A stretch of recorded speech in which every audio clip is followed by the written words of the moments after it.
மக்களவை தேர்தலில் பாஜகவின் தோல்வி குறித்து மிக அதிக அளவு பேசப்படும் தொகுதியாக உள்ளது அயோத்தி உள்ளடங்கிய பைசாபத். சுமார் 500 ஆண்டுகளாக தொடர்ந்த பிரச்சனை முடிவுக்கு வந்து அயோத்தியில் ராமர் கோயில் கட்டப்பட்டது. இதன் மூலம் பாஜகவுக்கு தேசிய அளவில் அரசியல் பலன் கிடைக்கும் என்ற எதிர்பார்ப்பும் இருந்த நிலையில் அயோத்தியின் தோல்வியை பாஜகவினரால் ஜீர்ணிக்க முடியவில்லை. இந்த தோல்வியின் பின்னணியில் பல்வேறு காரணங்களும் வெளியாகி வருகின்றது. உத்தரப்பிரதேசத்தில் பைசாபத் மக்களவை தொகுதியின் கீழ் அயோத்தி வருகிறது. பைசாபத்தில் பாஜக சார்பில் 2 முறை எம்பியான லுல்லு சிங் இம்முறையும் போட்டியிட்டார்.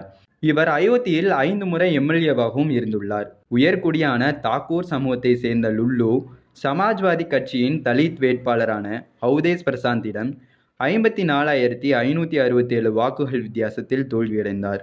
லுல்லு தனது பிரச்சாரத்தின் மத்தியில் பாஜக ஆட்சி அமைக்க 272 தொகுதிகள் போதுமானது. ஆனால் அம்பேத்கர் வடிவமைத்த இந்திய அரசியல் சட்டத்தை மாற்ற 3